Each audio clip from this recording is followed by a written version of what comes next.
სახელით მამისათა ბაძისათა და შვილისათა წმინდისა. 7 დეკემბერს მართლმადიდებელი ეკლესია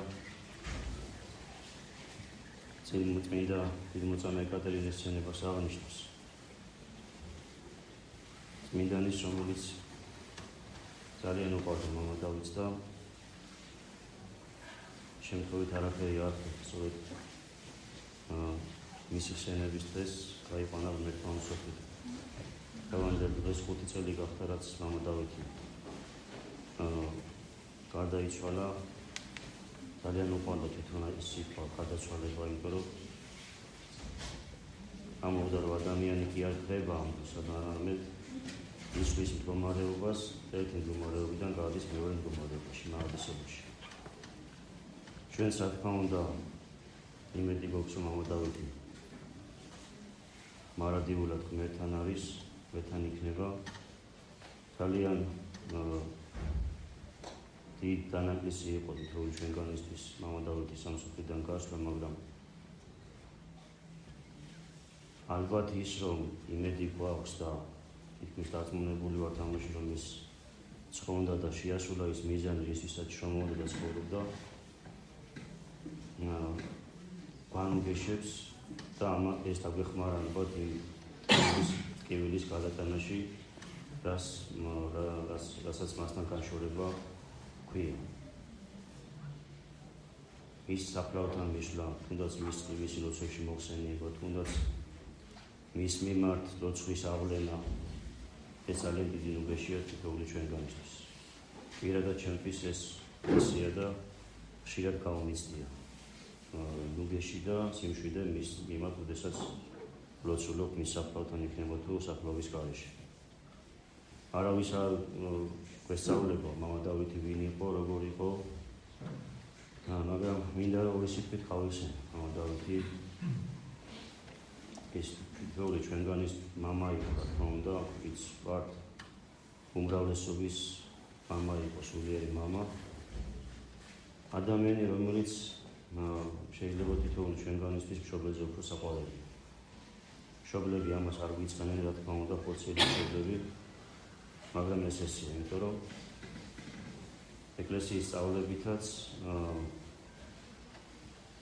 ხორციელი მშობელი უზრუნველყოფს ადამიანის ფიზიკურ მოვლენებას ამ სოფელში, სულიერი მშობელი ან მოძღვარი უზრუნველყოფს იმას, რომ ადამიანი მოამზადოს მაღლისობისთვის.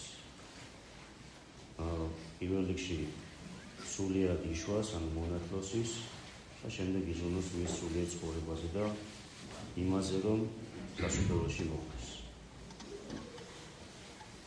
აქედან გამომდინარე, სულიერი მოძღვარი ადამიანისთვის ხშირად ესე ხდება ხოლმე, თუ ცხოვრება წარიმართება პროცესი, ხორციელ მშობელზე უფრო საყვარელია ხოლმე და მამა დავითის ესეთი პიროვნება იყო ადამიანი, რომელიც ბოლომდე იხარჯებოდა ყველასთან. ყველაზე ერთ-ერთი გამორჩეული დადებითი თვისება, რაც მამაოს ჰქონდა, ჩემი აზრით, რა თქმა უნდა, შეიძლება სხვა უფრო მნიშვნელოვან დადებით თვისებას ხედავდა. ეს ერთ-ერთი დადებითი თვისება ის იყო, რომ ყველას გონია, რომ მამა დავითი მას ის ყველაზე მეტად უყვარდა. აი, ნებისმიერ ადამიანს მის სულიერ შვილს ვკითხოთ, იტყვის, რომ მე მამა დავითი მამა დავითს ყველაზე მეტად უყვარდა. რატომ? იმიტომ რომ არ განარჩევდა მამა დავითი ერთმანეთისგან ადამიანებს. ყველასთან ბოლომდე იხარჯებოდა, ყველას ბოლომდე გვერდში ედგა და თავს იღებდა თითოეული ჩვენგანისთვის. რაც რა თქმა უნდა, ალბათ ლოგის ერთ-ერთი ყველაზე მნიშვნელოვანი თვისებაა იმისთვის, რომ მან თავი უნდა გაწიროს თავისი წყენის ამ სიტყვისთვის. თუ ამას არ აკეთებს მთელი, რა თქმა უნდა, ის წყენსი ვერ იქნება ვერასდროს. მამა დავითი ამიტომაც იყო გამორჩეული მღვდელი, რომ თავს იღებდა თავისი სულიერი შვილებისთვის. მას ძალიან კარგად ჰქონდა გაცნობიერებული რა იყო მღვდლობა. ხშირად იხსენებდა ხოლმე ამბავს, ერთხელ დანიშნეს თამადად სუფრაზე ეფოცებოდნენ ჯერ არ უნდა რომ დანიშნულიყო ყოფილიყო თამადა და იზოლებული გახდა და კუდლების სადღეგრძელოზე ამბობს ესეთ რაღაცას, რომ კუდლების უმრავლესობა ხდებიან ჯოჯოხეთში, რადგან ისინი ვერ ასრულებენ იმ პასუხისმგებლობას, რაც კუდელს ევალება შეასრულოს თავისი ფუნქცია და სუფრაზე უმრავლესობა იყვნენ კუდლები. ადამიანები როგორც ჩანს ამბობს ეგონათ რომ ერთი ადგილი გარანტირებული ჰქონდათ სასუფეველში რა ხანმძლები გახდნენ და გამოიწვია ამან ცირედი შელაპარაკება მამად დავითთან ამ სიტყვების გამო. მამად დავითს არ მოუყვანია თავისი სიტყვები, არ მოუგონებია თავისი სიტყვები, არამედ მოიყვანა წმინდა იოანე ოქროპირის სიტყვები, რომ სადაც პირდაპირ ამბობს წმინდა მამა, რომ კუდლების უმრავლესობა ხდებიან ჯოჯოხეთში. მაგრამ რატო ამბობ ამას, რომ მამად დავით ძალიან კარგად ჰქონდა გაცნობიერებული რა იყო კუდლები. და ამიტომაც იხარჯებოდა ბოლომდე. ადამიანი, რომელსაც ფაქტიურად სასტუმროზე ლოგინში ფაქტიურად არ ეძინა. ეძინა ან მანქანაში, ან სადმე ჩამოждდებოდა და ჩაიძინა. რატო? იმიტომ რომ დროს ცდილობდა რომ დრო რასაც მას ღმერთმა მიცა გამოიყენებინა იმაში, რომ სულიერი სარგებელი მიეცა თავისი სულიერი შვილებისთვის და სულიერი სარგებელი მიიღო თვითონაც. აქედან გამომდინარე. მამა დავითი იყო ადამიანი, რომელმაც თავი გაწია არა მარტო თავისი სამწყისთვის, არამედ სამშობლოსთვისაც და ეკლესიისთვისაც. ფაქტიურად ალბათ არ არსებობდა საკითხი, რომელზეც მამა დავითს საჭიროებდა საკითხებს გულისხმობ, რომელიც ევანგელი გლობალურ სამყაროს თან მოსდევს. არ არსებობდა საკითხი, რომელზეც მამა დავითს არ ჰქონდა თავისი პოზიცია დაფიქსირებული, სწორი პოზიცია, ის პოზიცია, რასაც როგორც ეკლესია ასწავლის. და ითუმეტეს საეკლესიო საკითხებშიც ესე იყო, რა თქმა უნდა, ძალიან კარგად იყო გაცნობიერებული და კარგად იცოდა საქართველოს ისტორია და ძალიან კარგად იცოდა საეკლესიო სწავლები, დოგმატები და კანონები. აქედან გამომდინარე, ბევრი ხშირად ამბობდა ხოლმე, რომ მამა დავითი არის მკაცრი. მკაცრი იყო მამა დავითი იმ წესების დაცვაში, რასაც ეკლესია გვასწავლის. მაგრამ პირად ურთიერთობაში ყველანი დამონახული ფაქტია, რომ ძალიან რბილი იყო და საერთოდ არ იყო მომხდარი. რომ ეს უამბობ ხოლმე მაგას უამბობს ადამიანი, ესე იგი მამა დავითს არ იცნობია. მამა დავითი იყო ადამიანი, რომლისგანაც შეიძლებოდა ბევრი რამის სწავლება. თავისი ცხოვრების წესიდან გამომდინარე, შეიძლება მე ხშირად ვქონი ესეთი შემთხვევა, რაღაცა თქვა დამიშავებია, მაგრამ მამა დავითს არ ცოდნა. და მივედი მივსულა მამა დავითთან და ისეთი შეგრძნება მქონდა, რომ მამა დავით მეს იცოდა და რაღაცნაირად გამოხატავდა ამას, რომ მე ცოდვა ჩავიდე. და მე ვხვდებოდი, რომ ეს არ უნდა გამეკეთებინა და ვამბობდი აღსარებას. და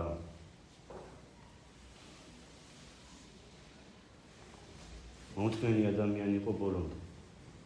მეგობრებს, სულიერ შვილებს ყველაფერს ბოლომდე უთმენდა. ესეც არის საეკლესიო სწავლება, რომ სახარებაში პირდაპირ წერია გვასწავლის მაცხოვარი, რომელმან დაითმინა სულიერ დიდი ცხონდეს.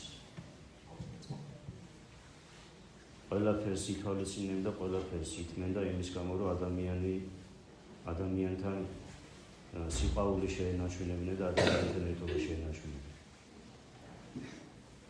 ერთ-ერთი ყველაზე მთავარი მიზანი მამა დავითის იყო, რომ მისი შვილიერი შვილები ყოფილიყო როგორც ერთი ოჯახი.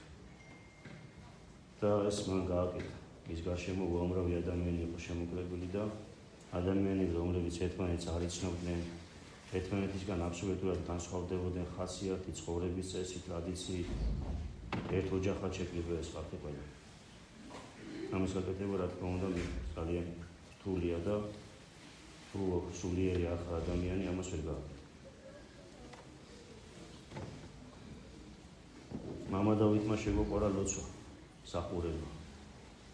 არ ვამბობ იმას, რომ დიდი მლოცველი ვარ მე პირადად, მაგრამ მისგან ამის სწავლება ნამდვილად შეიძლება. თუ რამდენად უყვარდა მამა დავითს ის მსახურება და რამდენად უყვარდა მამა დავითს ლოცვა. მისთვის ეს დრო იყო ბედნიერების დრო, როდესაც ის მსახურობდა ყველაზე ბედნიერი ამ პერიოდში ამ დროში. ყველაზე მეტად მისი სული ამ დროს ხარობდა. ხშირად უთქვია ხოლმე დამთავრდებოდა მსახურება აღდგომის დღესასწაული იყო, ბრძოლის დღესასწაული იყო თუ ასე შემდეგ. ხშირად უთქვია ხოლმე რომ ეს რა სიხარული იყო. განიცდიდა იმ სიხარულს, რაც უნდა განიცადოს ქრისტიანმა ადამიანმა მსახურების დროს. ეს რა სიხარული იყო და ზეცაში რა ხდებოდა. ზეცაში რა იქნებოდა. იმედია რომ ამ ზეიმის, ზეციური იერუსალიმის ზეიმის მომსწრე არის დღეს მამა დავითი და მე დარწმუნებული ვარ, რომ ჩვენ თითოეული ჩვენგანის მეოხია და იქიდან გვეწევა. ძალიან უყვარდა წინაპრები. წინაპრების სიყვარული ვისწავლეთ მისგან. სული ხსენებდა თავის წინაპრებს, შეტიცხოვლის იკონომოსი იყო, ზოგი ხსენებდა როგორ მიენიჭა ლევიძის გვარს აზნაურის წოდება სიმონ მეფის მიერ, ხათის მეფის სიმონ მეფის მიერ. და მთელ ყველაფერს აკეთებდა იმისთვის, რომ წინაპრებისთვის პატივი მიეღო. ფათახევის გურჯებში ამოიკითხა, რომ ლევიძეებს ევალებოდათ ყოველ ანდრია პირველწოდებულის ხსენების დღეს 13 დეკემბერს ასრულებენ ფათახევში შესაძლებელი აეტანათ და მშობლის შეეწირათ, ანუ წივა ჩაეტარათ. და ამას აკეთებდა მის რაც გაიგო ეს ყველაფერი, ამას აკეთებდა ყოველ ანდრია პირველწოდებულის ხსენებას სულად იღებდა ფათახევში და სულ მსახურობდა ერთხელ მეწვა ამ მსახურებაზე დასწრება.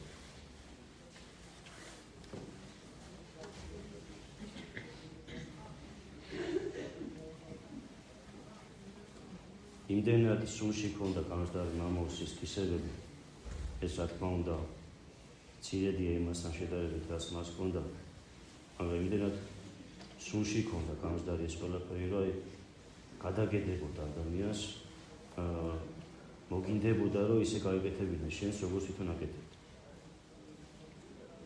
ეს არის ნამდვილი ქრისტიანობა, როდესაც ადამიანი თავისი საქმით ხდება მისავაძი მაგალითი. არა იმით, რომ მარტო სიტყვით, რა თქმა უნდა, ის მოვალეობა ის საერთოდ რომ სიტყვითაც შეაგონოს თავის უგეშვილის, მაგრამ ზოგი სიტყვით ასწავლის, მაგრამ საქმით ამას არ ამტკიცებს. ამიტომ, როდესაც ადამიანი საქმით ამტკიცებს ამას, მაშინ ხდება ის მისავაძი მაგალითი. და ესე იყო მამა დავითიც. გვანდომებდა იმას, რასაც თვითონ აკეთებდა. პირველ რიგში მე მადლობა მინდა მერჩევწირო იმისთვის, რომ ესი გავხდი იმის, რომ მამა დავითის სულიერი შვილი ყოფილიყავი და მადლობა მამა დავითს ყველაფრისთვის, რაც გააკეთა ჩვენთვის, თითოეული ჩვენგანისთვის. ყველა ჩვენგანს გვაქვს რაღაცა ბევრი გასახსენებელი და ალბათ ძალიან კარგი იქნება თუ ამას ხშირად მოვყვებით ერთმანეთში, რომ ეს დარჩეს ერთმანეთსაც გავუზიაროთ რა მოგონებები გვაქვს მამა დავითის მიმართ და ალბათ უფრო უკეთესი იქნება თუ დავწერთ ამ ყველაფერს. ამაზე დიდი ხანია გვაქვს საუბარი, რომ რაღაც მოგონებებით რომ შეიკრიბოს მერე მამა დავითის სახსრულად და ვისაც რა მოგონება გვაქვს ცირედი რომ დაიწეროს და შეგვიძლია ძალიან კარგი იქნება, ყველას გვექნება ესე. მადლობა მამას ყველაფრისთვის, რაც გააკეთა ჩვენთვის, ჩვენი სამშობლოსთვის, ჩვენი ეკლესიისთვის. მისი წასვლა ამ სოფლიდან ძალიან დიდი დანაკარგი იყო ჩვენი ერისთვისაც და ჩვენი ეკლესიისთვის, მაგრამ ის განგებულებას ჩვენ ვერ ჩავსვით. ალბათ იმ სოფლიდან უფრო მეც აკეთებს, ვიდრე აქ შეეძლო. და მისი ლოცვით თქვენთან ჩვენ შეგვიწყალოს და დავიქოს. ერთხელ დავიწყოთ.